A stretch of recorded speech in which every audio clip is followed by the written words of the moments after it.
All right, why don't we, you guys good with the open, are you guys good with the open doors? Is that okay? I don't think Gordon, I think we don't have anybody strolling in. We do not. Good, all right. There's nowhere to park, so.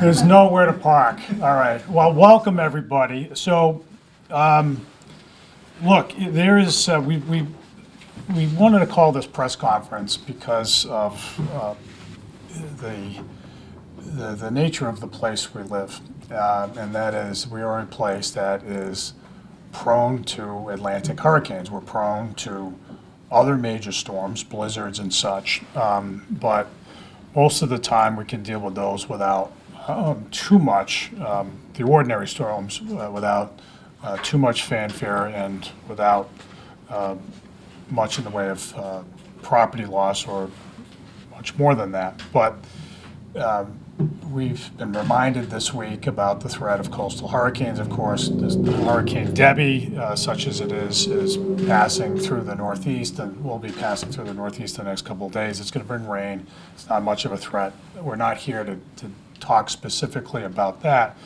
And we're not here specifically to talk about this season, even though, as we'll go through in a minute, this season is is forecasted to be more active than average.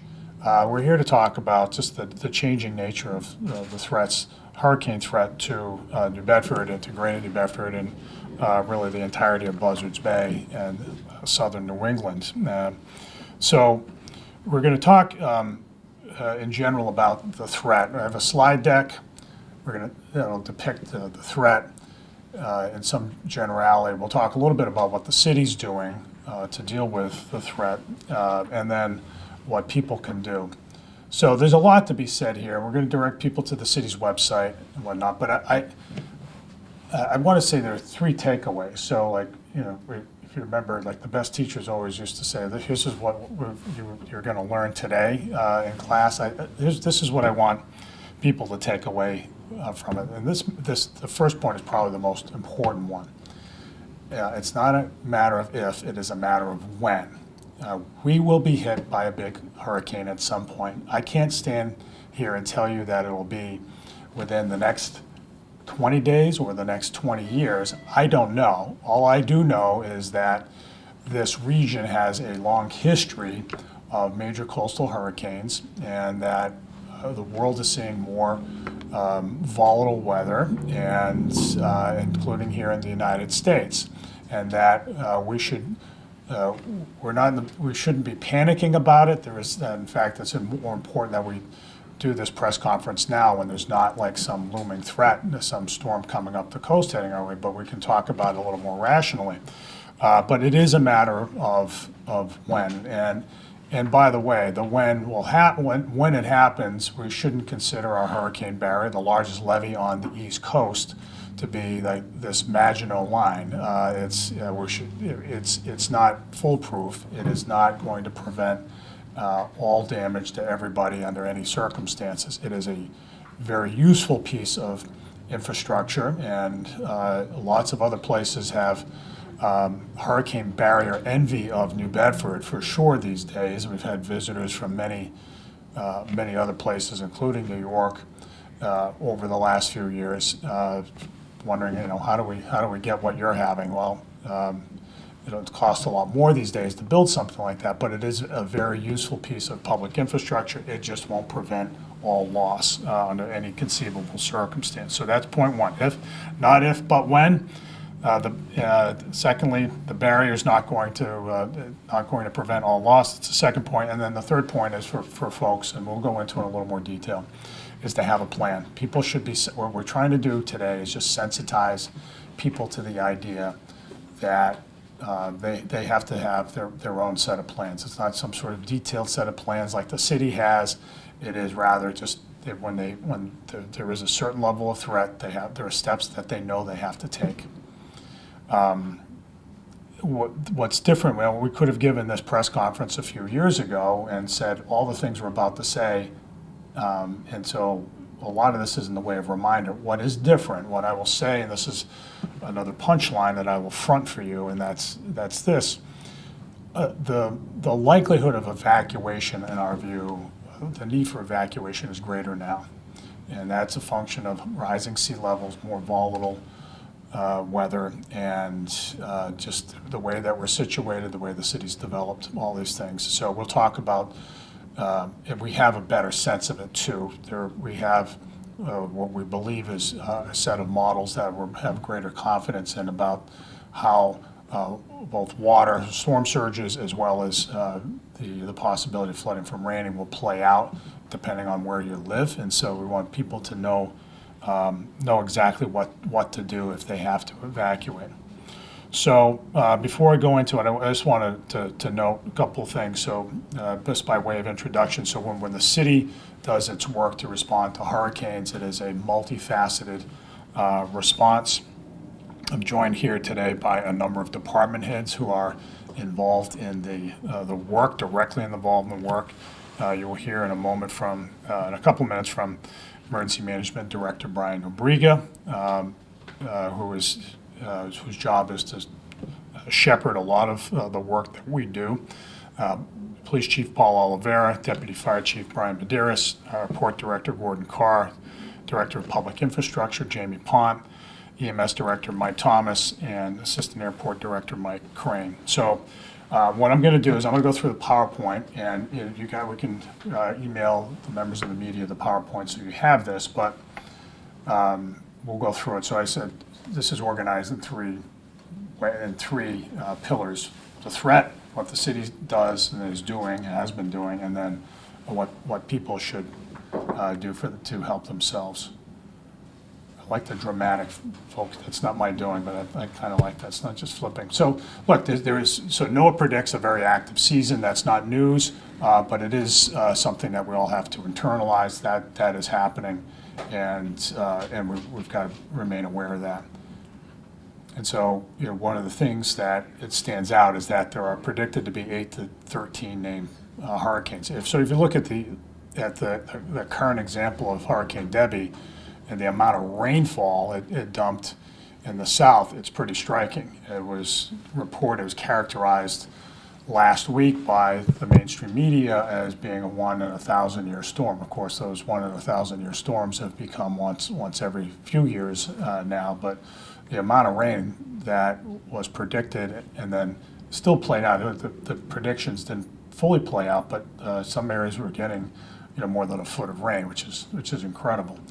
So yeah, we're familiar with this, with the level of threat. Some past storms, none of which really landed here except as hurricanes, as true hurricanes, except for Hurricane Bob. That's the last real hurricane that landed in New Bedford and Greater New Bedford as a hurricane, and that was in 1991. Some of us are old enough to vividly remember the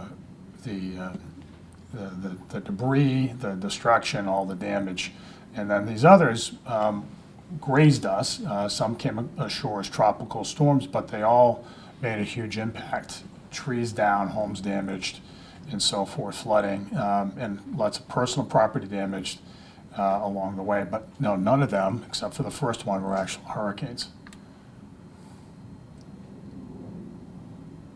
And then some of these, some of these were just grazing events. Tropical Storm Henri was the last one we sort of mobilized for that fortunately turned away from us as it was coming up the coast and didn't really do much damage. But again, things are more active than they had been. So even the storms that weren't named hurricanes have done a fair amount of damage here. And again, we'll send you these slides so that you can review them. But these are all nor'easters or blizzards or such that did cause in the way of hundreds of thousands of dollars of damage at a pop. So the city preparation. So let's say a couple things. So we have formal plans, and the formal plans get updated from time to time. They don't fundamentally change, right? The roles of various government agencies and how we communicate with one another and so forth doesn't change. The roles are all the same. We focus on in terms of the response. What does change over time is, and what improves over time, is the preparation for the storm that might happen years later, which is to say, we're spending an awful lot of money in upgrading the city's infrastructure, improving the way that stormwater runs off or is contained, and then we test the equipment along the way. We do that periodically. That is just in the nature of the business that we do. And so, and then we prepare. We do tabletop exercises. The last one we did was, what, Brian, just a few months ago. I think that's this picture from that last exercise down at Fort Tabor. We've been assisted by a program down at Mass Maritime to deal with these types of emergency responses. In hurricanes, when we do emergency response reviews and exercises, the focus more often than not is on hurricanes. We do other types of emergency tabletop exercises and practices, like, for instance, for the school department right now is doing active shooter training. That's something certainly we pay attention to. But when it comes to sort of multifaceted preparation, hurricanes here in New Bedford are it. And then we go back after those tabletop exercises and we tweak plans as necessary. So, I feel confident saying the city's on top of this stuff. It's not to say that we can prevent everything. We can't, but we can mitigate damage by being prepared, both physically in terms of the making sure the physical infrastructure of the city is secure and that we continue to invest in it, but also that our personnel practice. So. One of the things, as I mentioned, what's a little bit different now is that we just feel that there's the possibility of evacuation is greater than it used to be. And this is just something that I think a lot of people, especially people who live in the areas that we will show you in this image, it's in the maroon, we have to be sensitized to. So in New Bedford, it's along the periphery of the peninsula. You will note that New Bedford is actually not, with some exceptions, around Paid-Durham Avenue. That's the lowest land in the city. That's near the coast. But across Greater New Bedford, there's far more risk to storm surge. So look at the entirety of Sconneck Neck. That's all prone. Much of Paid-Durham Harbor, much lower. And so I would just offer this, that folks all around southeastern Mass, but particularly in Greater New Bedford, should be paying attention to these new updated maps. This is from MEMA, which reflects modeling done by a number of agencies, but primarily NOAA. So the QR code is about knowing one zone. So the zones are A, B, and C, but it's the A zone that is the most likely one to be triggered in a storm event. And then if you're ordered to evacuate, so there are a couple things to talk about, mention about evacuation. So if you're in zone A, you're along the periphery there in the maroon. The idea there is that a storm surge that's coming up Buzzards Bay, right? It's Buzzards Bay. One of the elements of risk that we have is that Buzzards Bay operates more or less as a funnel. All the prevailing winds in seas go up the bay, right? And then because of the funnel shape of it, as it were, that it becomes even more intense as you get near the Cape Cod Canal. So all of when we get a big coastal storm like that, there's a big push that's physically concentrated along the coastline because of the way it's all shaped. So as you can see, we have risk along the edges of the shoreline. There are contingency plans to deal with things like, from the city's part, like the wastewater treatment plan, how we keep that running, and a number of other things to keep stuff going. I think what people need to know is that if you live on the peninsula and you're ordered to evacuate, you want to go up to Brock Avenue. Brock Avenue, even though this is a peninsula, Brock Avenue is fairly elevated. It's about 35 feet above sea level. So, and in the case of Paid-Durham Avenue on the other side of the peninsula, on the other side of Clark's Cove, the evacuation route heads toward Rockdale Avenue, and then we want people to essentially be heading up to 195. That's the gist of it. But if you look at the maps, you can see all that. So still more of the same. So that's just the same thing I showed before. And that's it. So the idea is to get up to 190, 195. But we discussed this again. This really bears emphasizing. What's different about this hurricane briefing is that there's we've arrived at a point where there's a greater need for people to think about the possibility of evacuation. So if you are asked to evacuate, it'll be done by zone. What we've tried to do is, so MEMA came up with this construct about zones. Zones A, B, and C, reflecting the varying levels of risk of inundation and storm surge. So we have matched that. So we're following that along because we don't want people to hear from the state, well, it's, if you're in zone B, you should evacuate, and we in New Bedford call it something different. We call it zone X or whatever. And so that would just lead to confusion. So we try to remain on the same page as them. There could be scenarios when we say we want zone A to evacuate, but zone B up to a certain street should evacuate, but no further than that. We're not trying to overly evacuate because evacuations can be very disruptive, obviously, especially to the elderly. So if that happens, we would literally go knocking on doors. Our police department and others would literally go knocking on doors and facilitate people to get out.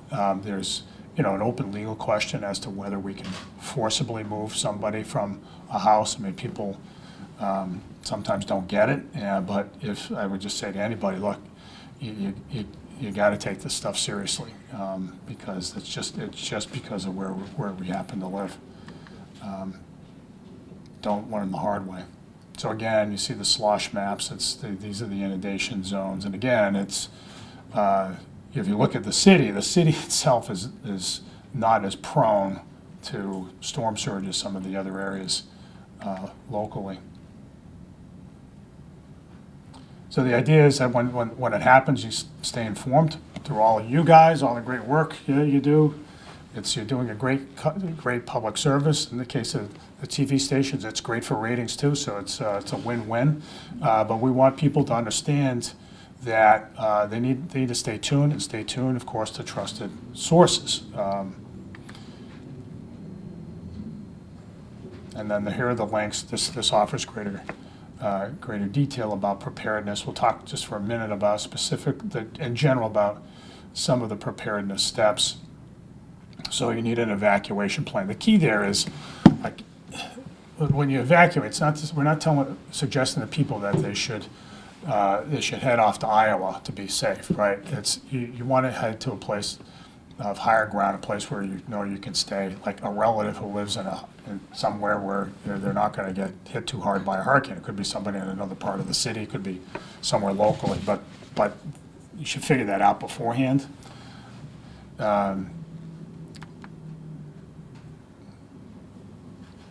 So that's the evacuation route, and then we talked about, so you should have plans for your pets and gathering up stuff, and just know like what you got to pick up, and not like be making these decisions at the last second.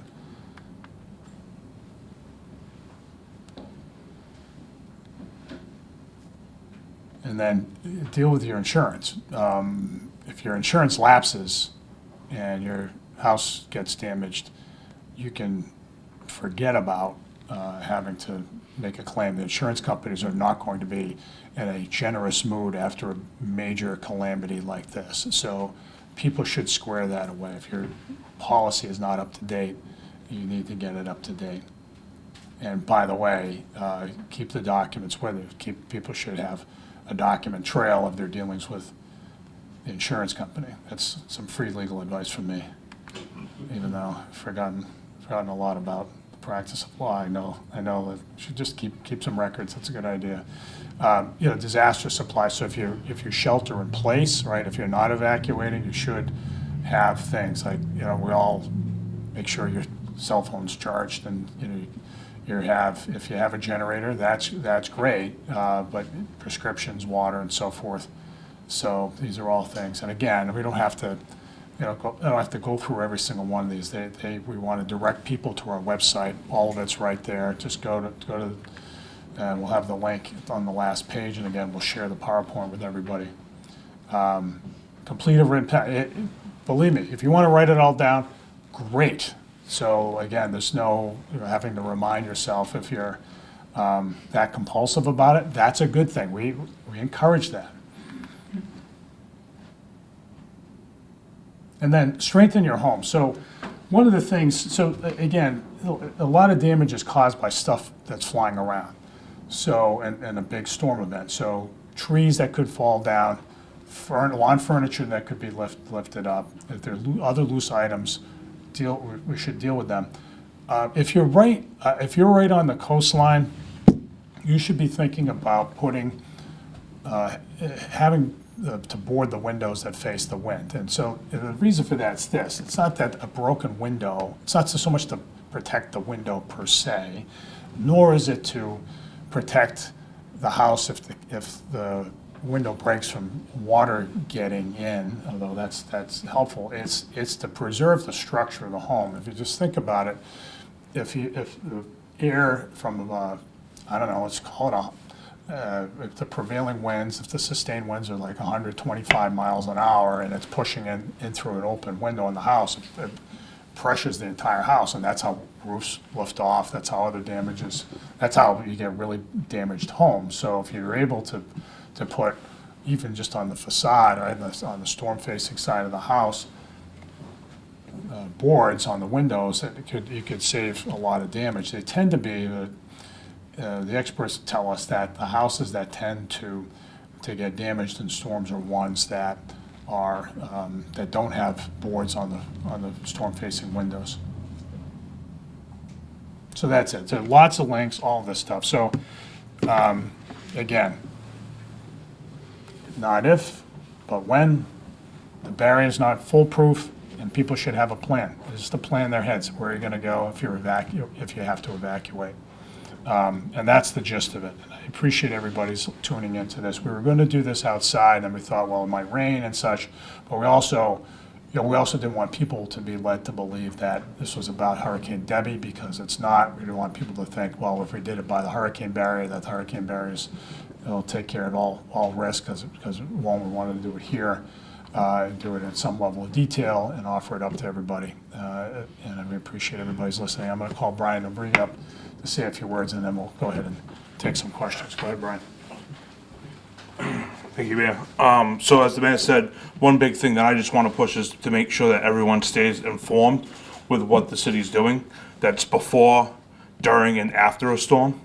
We want to make sure that you guys are getting the most reliable information, and that's from the city officials, police, fire, the city's Facebook page, the emergency management Facebook page. We want to make sure that you're staying in contact with Eversource for power outages. Also, we want to be tuning into our cable networks, channels 9, 18, and 95, 1420 WBSM, and also, South Coast Today, NewBedfordGuide.com. One thing I do want to push out is that we have a system called NB Alert. That's a system that we're able to push out text messages, reverse 911 calls to city residents. So we encourage city residents to sign up for that service. That service also is used for a multitude of different other things, parades, garbage, cancellations, anything that we need to get out to you in real time. So if get anything more out of this press conference, is to sign up for NewBedfordAlert.com. And one thing we want to do is just keep in touch with your friends, your family, and know where they are. If you're evacuating and you're not going to one of the city shelters, when the fire department goes up to a house and they say, hey, my grandmother lives here, we want to make sure that somebody knows where that person is, so we're not sending additional resources to find somebody. So just be informed and stay in touch with your family. If you need any help preparing for a disaster, give emergency management a call. During a storm, we just want you to call the appropriate department. If it's an emergency, call 911, call the police department, call the fire department. If it's a tree down or an infrastructure problem, you call the DPI storm line. But other than that, that's pretty much the big things that we want you guys to do in preparation for a storm. Thank you. All right. Questions? I understand that the threat from Debbie isn't that great here this weekend, but there will be strong wind, strong rain. Are there any concerns about the wind turbine blades and how that could impact them? No, we don't have reason to believe it. Those blades are designed to withstand hurricane force winds. The one that broke, we understand, was failed because of a manufacturing defect. It's obviously Vineyard Wind and General Electric are looking into the exact cause and whether those defects have may be found on other blades, but I don't have any reason to believe that they're vulnerable to Debbie or any other hurricane. Yeah, go ahead, Jeanette. Has New Bedford been meeting with other towns along the south coast to talk about any kind of regional planning for these things? Yeah, well, it's a great question. I think the answer, Brian talks to other emergency management officials, and you can speak to that, Brian, if you want. In general, because of the much larger population in the city, our focus has been on the city. We would welcome opportunities to do this on a more regional basis because, as you've seen in the in the maps and the inundation maps, and this is probably true as you go all the way down the Cape, all the way down to Falmouth, there is a peculiar threat here that doesn't exist in other parts of Massachusetts and New England. So I don't know if you want to speak to regional coordination. One big thing that we identified in the last blizzard is sheltering. Sheltering is a huge operation for this city, especially when all our departments are pretty well busy with responding to the threat or the weather emergency. So this year we actually have a regional shelter signed up with American Red Cross that is finalized for this hurricane season. So in the event that we had a hurricane, that's where New Bedford would lead the way in our regional responses with sheltering. But that's through American Red Cross with the assistance of the city of New Bedford and the school department. What's the location of that, and do you know what towns are involved in it? So the location would be Keith Middle School, Okay. because it's out of the out of the evacuation zones. It's higher ground. It's near 140. It has full emergency generator power, and the shelter would be opened up to anyone in the regional area. I believe the next closest shelter would be Plymouth, which is a regional shelter. So we could possibly see anywhere as far as Bridgewater, Marion, Mattapoisett. Yep, go ahead. Were there some things from past storms that did not work that the city learned from, or were there areas that saw a lot of heavy flooding that you all have kind of improved since? I think what we're seeing, and the first thing that comes to my mind is the need to shore up Padenham Avenue. I'll go back to the slide that shows you where that is, but it is on Clark's Cove on the Dartmouth New Bedford border, and it's pretty low lying, and we find that it floods far more frequently now than it ever had, including with relatively, compared to a hurricane, relatively minor coastal storms. So that's something. It's not so much we've changed our approach in light of, because we think that our methods are outdated. It's just adjusting to changing circumstances. Sorry, this is a bad idea to allow me to take control of operating this. So Padenham Avenue is,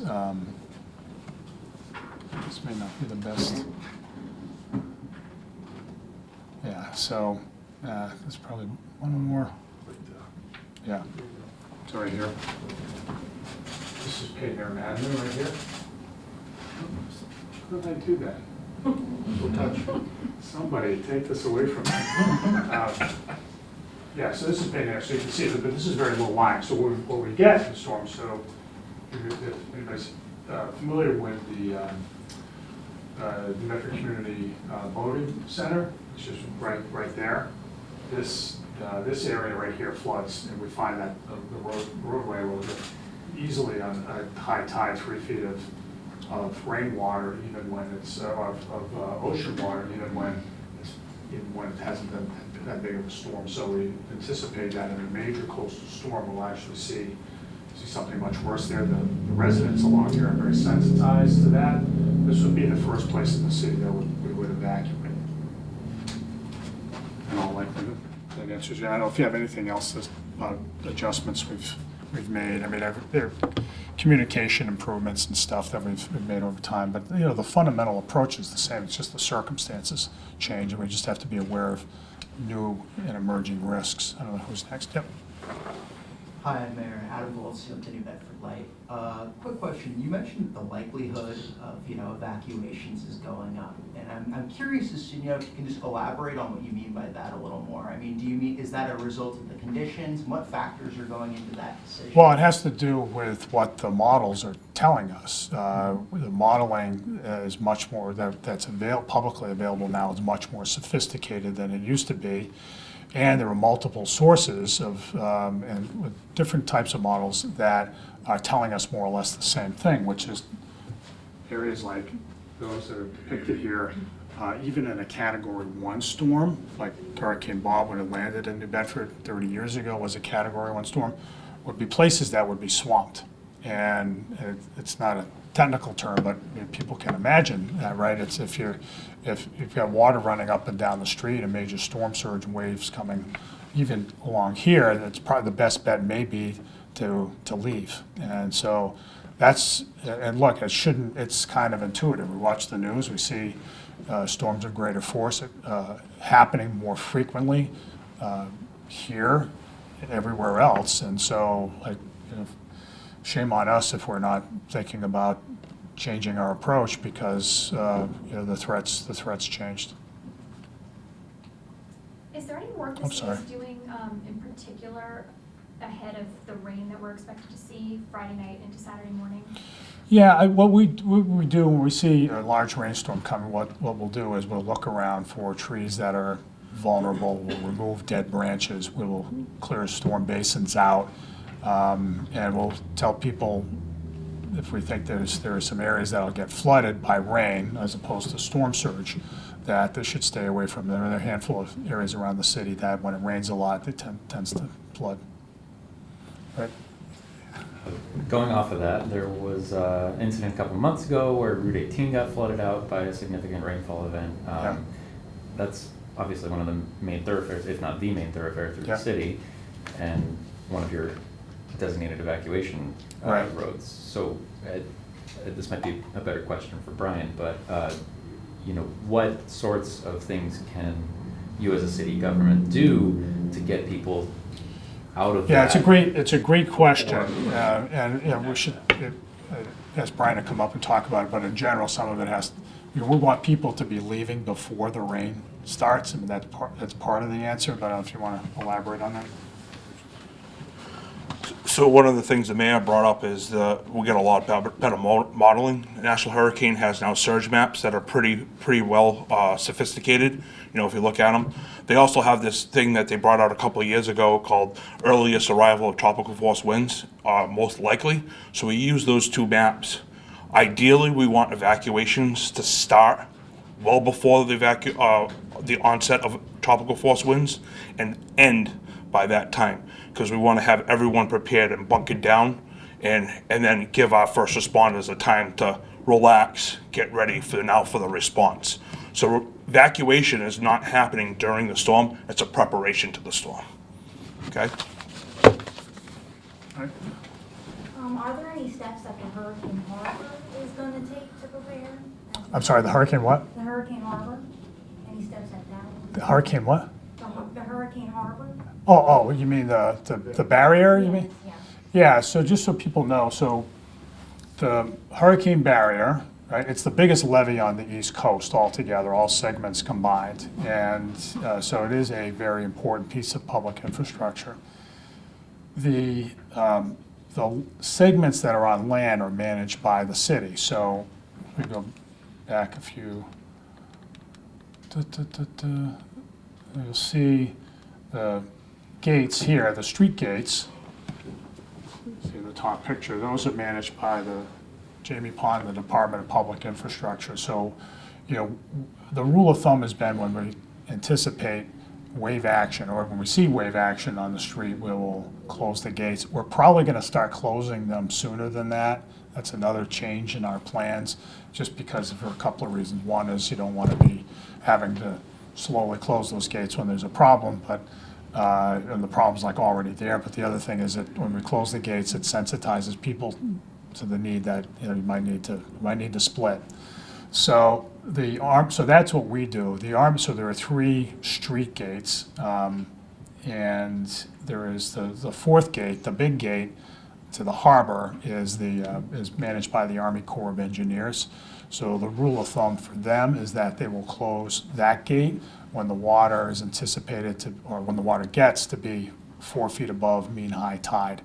So, you know, one of the things that we deal with, and Gordon can elaborate on this, but it's a matter of timing. When these days, the fishing fleet knows very well when there's a storm threat. It's not like it was, you know, decades ago when it was, you know, when the weather forecasting and communication with the fishing fleet were much less sophisticated. So the fishing fleet tends to get in fast. We do get a lot of vessels in seeking, quite literally, safe harbor here, because we hold ourselves out as the safest harbor on the East Coast because of the barrier and the gate.